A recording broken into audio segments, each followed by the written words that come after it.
It's not so much FrameForge. FrameForge, it's just a tool that helps create a storyboard. I mean, if you can draw the storyboard or create it in any other way, it's just as good. You know, it will work just as great. I would rather talk about the usefulness of having a storyboard as opposed to the how to actually use the FrameForge. Alright, so should I just start walking?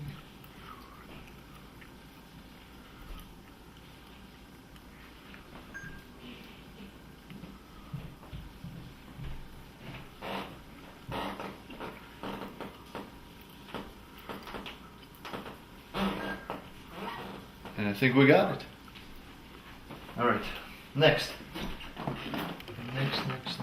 Storyboarding has been a blessing for me this semester. I've never done anything with a storyboard. All the projects I've worked in the past, I just had an idea and I'm just gonna figure out the shots on the set. But this semester, it has been an absolute blessing. Out of the closet, he looks at the dead bodies. He looks at the diamond. So he's standing by the closet, looking at the diamond. So that's the shot we need to get.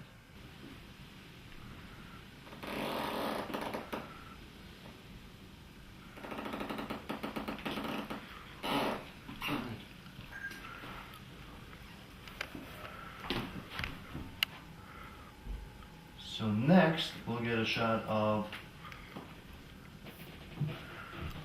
the rack with one door open and the rack inside of the closet. See the beauty?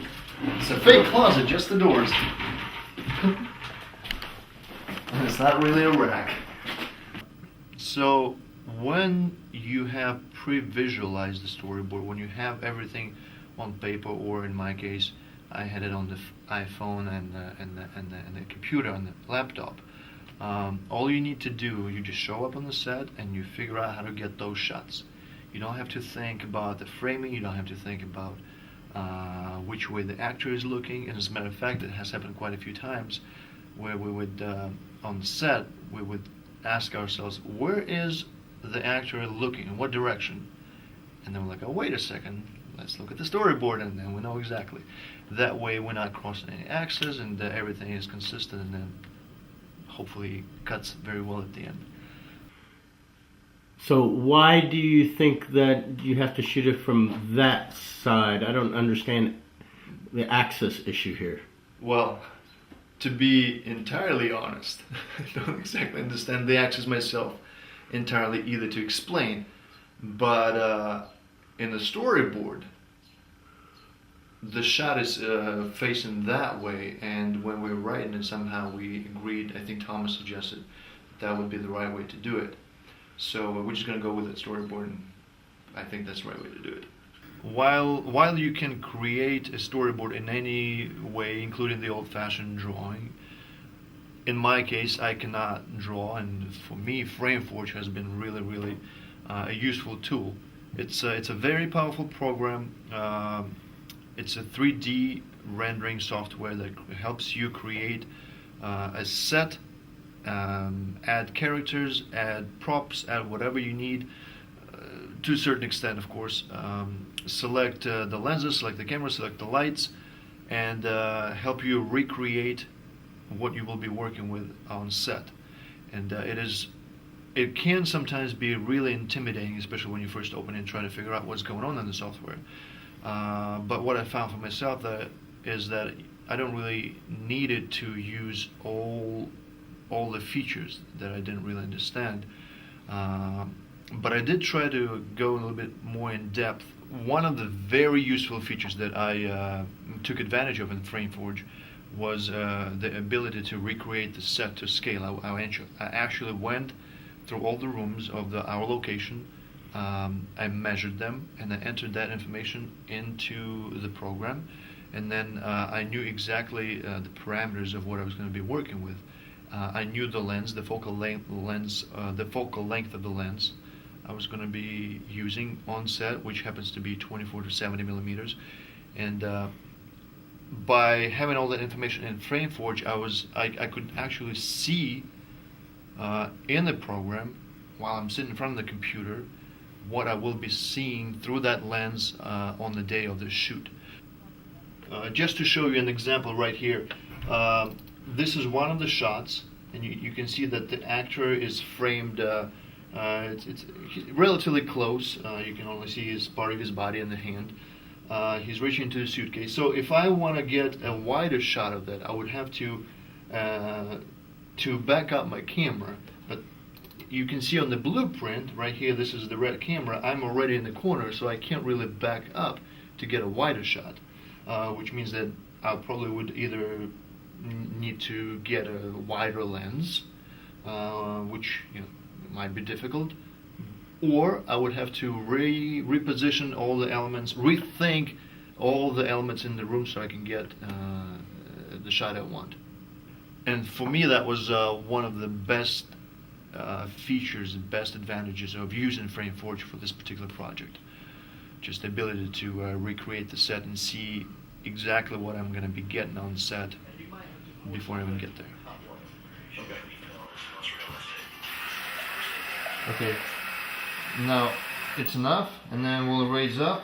Previously, when we tried to shoot our project, we would show our professor our script and perhaps a couple of sketches of what we're thinking, but he would not be able to give us any constructive input based on that, really, and we would just going to go in for the shoot and hope for the best. In this particular case, when we showed him the storyboard, he immediately was able to point out all the mistakes, all the glaring mistakes that we were about to make, and the biggest of which was the 180 rule. We were crossing axes back and forth without really realizing it, and just subtle things. One actor's looking that way, and we got to his view, and he's looking the other way where he's supposed to be looking that way. Small things like that, which don't really turns around. They don't really feel that important.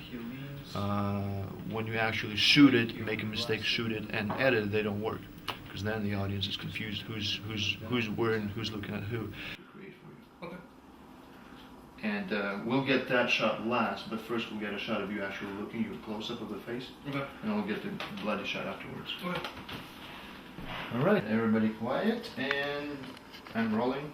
Go. We were even able to load our storyboard or load all the images onto an iPhone, and it was very convenient. You're sitting in that tight closet trying to get a shot, instead of you trying to make out your way to a computer. Just pull up your phone and see what exactly you need to get. We have, so we got, so the next one would be a when we were on set. We were constantly right here looking at the computer screen where we had the storyboard pulled up. We would get a shot. Okay, what's the next one? We just look at it. We know exactly where the actor needs to be looking, how to frame him. It's all right there on the storyboard. We don't have to go through all that effort and headache of figuring out where to place the camera and what kind of shot we need to get. It's all right there.